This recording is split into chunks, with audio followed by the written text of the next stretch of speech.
Have you got any advice for 21-year-olds who, I guess, seem pretty lost and they don't really know which direction to go in? What would you offer to those guys in terms of advice? Oh, I've got loads of pieces of advice. Loads. If you don't know what to do, don't go to university. Yeah. That's the first thing.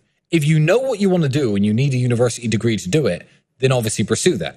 If you don't know what you want to do, going to university is going to burn 3 or 4 years of your time and likely get you into a bunch of debt and a bunch of trouble that you don't need. If you don't know what you're doing, avoid university. Step number 1. 2, young men who are lost. What can I say? Don't waste time. Yeah, don't waste time on frivolous pursuits. Stop trying to live like the man unless you've actually become the man first. And that means women.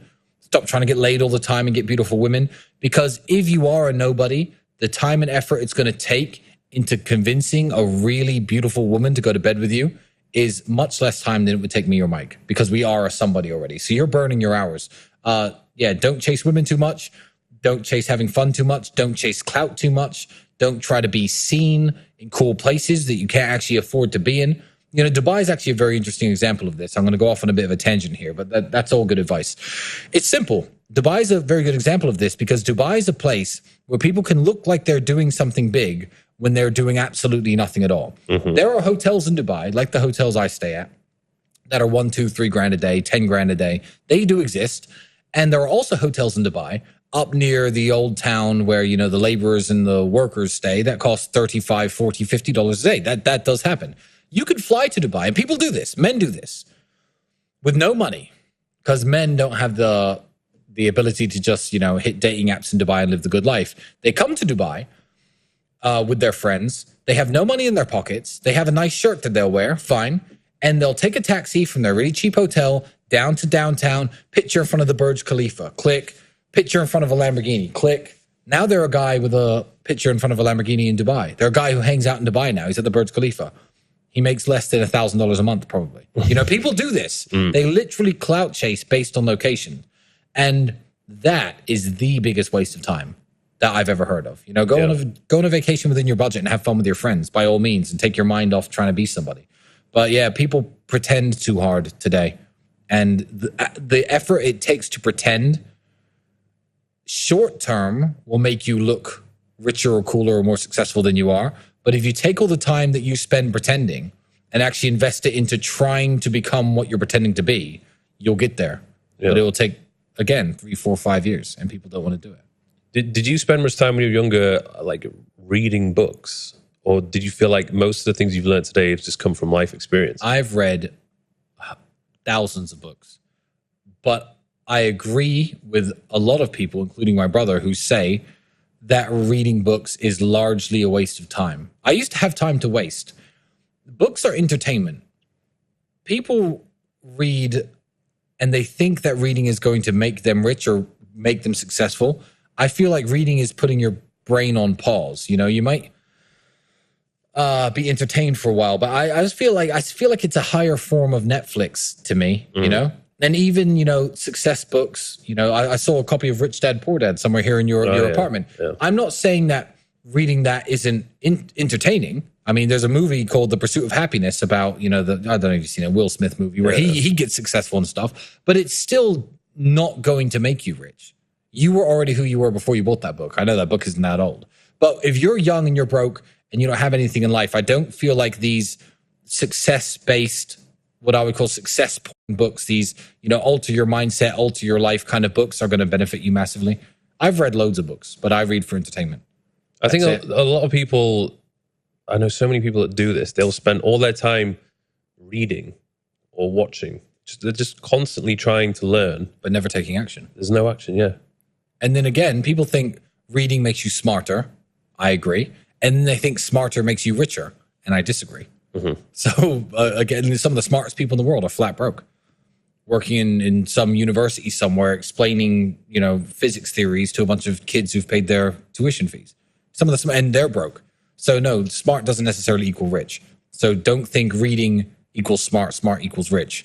I would avoid books, actually, if I was trying to make something of myself and trying to make money. I would avoid books besides maybe half an hour before going to sleep. I think you just need to get out in the field and do something. You do.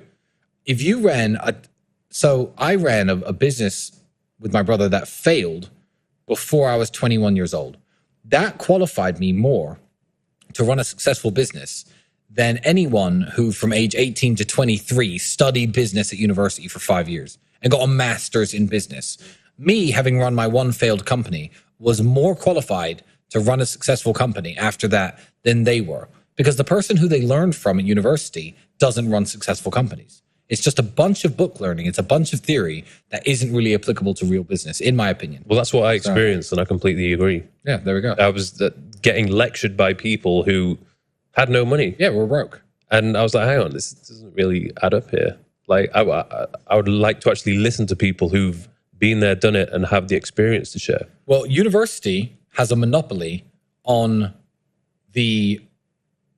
what's the exact term I'd use? University has a monopoly on the borrowing power of young people. The financial borrowing power that I have as a multimillionaire is huge. Mm-hmm. Young people have none. If you're 18, 19, and you try to get a loan, you can't get one. University has a monopoly on this. So if you're in the United Kingdom, and this is very, very sad, and you are 18 years of age, and you go to a bank with a great plan, you say, I am going to start a business. My name's Tristan Tate. I'm 18 years old. The bank's already not interested. But let's say they even heard you out and you had a nice, solid business plan and said, I need £30,000. I'm going to start this business. It's going to become a successful company in my town. Eventually, I'm going to expand to London. I'm going to be a millionaire by the time I'm 25. This is my business plan. Can I have £30,000? No. It will be no 100% of the time. If you're an 18-year-old kid and you say, hey, I want to be a pilot. I don't want to join the military and fight your bullshit wars that you want us all to fight to get a pilot's license. Plus, a lot of pilots, they want you to go to university first nowadays. But regardless, I want to be a pilot. Can I borrow £30,000? I need this many hours of flying time at this airfield on these aircraft. If I complete all these various hours, I'll have a pilot's license by the time I'm 21. Then I want to apply to work for airlines. Can I borrow some money, Mr. Banker? No. Mm-hmm. Hi, I don't really know what I want to do with life. I'm 18. Don't really know what I want to do. So I'm going to study business, economics. Oh, here's your check for 60 grand, 70 grand. Ching, ching. Here you go. Enjoy paying it back one day. They have a monopoly on the borrowing power of young people. And I don't believe that if the battlefield was fair and amounts of money were offered for things like pilots licenses, for things like business idea startups, I feel like if the borrowing power of young people was not concentrated and monopolized by university, young people could flourish so much better and so much more. Mm-hmm. But it is, which is why I'm going to plug very quickly the Real World, the educational platform myself and my brother have. We have 18 millionaires teaching 18 different modern ways of wealth creation. And it's $149 a month to join, but $49 a month after that to stay inside. $49. Everyone makes $49. And now you have 18 actual millionaires giving you lessons and telling you how to make money. Before you want to go to university, if you don't know what you're doing, go to the faculty car park. Go to the parking lot of your university where the teachers park and look what they're driving. Mm. You won't see one car that you'll ever want. Ever. So these are the people who are teaching you. These are the people who you're listening to. So you'd advise those people who aren't sure about going to university to not go to university. If you're not sure, don't go. Yeah. If you're not sure, don't do it. Imagine the university to be a girl at the end of a drunken night out. You get back home, if you're not sure, you don't think you should do it, you definitely shouldn't. What advice would you give to people who are just like chronic procrastinators? They're just not taking action. Yeah, the advice is very simple. I have the perfect piece of advice for them. It's have fun staying poor. Have fun staying poor. You're never going to make it. I don't care. Because if you can't look at your Instagram and think, you know what, maybe I should get into shape. If you can't look at my Instagram and think, maybe I should make some money. And you literally, with all the inspiration shoved in your face nowadays, you are sitting in this luxury apartment in Dubai overlooking the ocean. I don't even know what day is it. What day is it? What day it is? Sunday? On a Sunday afternoon. Like, this is what we do. If you can't watch people like us, if you're watching this podcast and think I need to do something and you're a procrastinator, good. Mm-hmm. I don't care. Have fun staying broke. Because like you said, I need someone to wash my cars. I need people like you. So not everyone can make it to the top, and there's no help for those people who can't motivate themselves. If you can't pay your bills, it's hard to pay your rent, you're eating the crappiest food, you're driving the crappiest car, All the beautiful women in the world don't look at you. You can't afford any nice clothing. And you're sitting around thinking, oh, well, just a few more hours playing Fortnite, then that's your station in life, and enjoy it. Mm-hmm. And you got to understand, if you want that life which you're dreaming of, you have to make some sacrifices. Of course. And even when it comes to relationships and women, I've had to make sacrifices. I've had to end relationships. I've had to just go through phases where I didn't even bother at all, just to keep my mind focused on the mission and to avoid the distractions. It's very hard to become successful. Mm-hmm. It's very hard to become rich and successful, and that's why very few people do it. It's very hard to become influential, to get people following you, to get people listening to you. It's difficult. So if you can't motivate yourself to do it, fuck you. Sorry, it's the way I feel.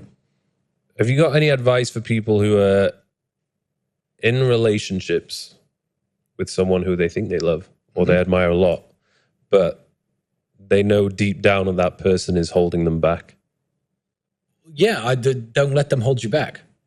Don't let them hold you back. I have friends that could hold me back, even today, but I don't let them. I have friends where if I hung around with them every day, I would not be in the position that I am in. I've certainly had women in relationships where if I did whatever she wanted, I would not be where I am today. Even little things. Sometimes you wake up at 7 a.m., you want to be in the gym by 8. She starts, reaching down your pants and stuff. It's just like, sometimes just get up, say no, hit the gym, have your shower, tell her you'll see her tonight, and get to work. As opposed to, okay, all right, fine. One more round. Then it's 8 o'clock. Then a little nap. Then it's 10. Then it's, oh, do you want breakfast? Oh, yeah, I'd love it if you make me breakfast. Then it's 11. Nothing productive has happened. Exactly. You have to be the man in your relationship. And if you're the man, you do what needs to be done, not necessarily what you want to do. So I'm not saying you have to break up with your girlfriend. I'm saying you have to change the dynamic. She's not the boss of you, even when things are pleasurable and nice. Because believe me, if I could be in the exact same physical condition, in the exact same financial condition, and all I had to do was lay around on my couch with beautiful women watching Netflix and getting blowjobs, believe me, I'd do that. But you can't. No. That isn't an option.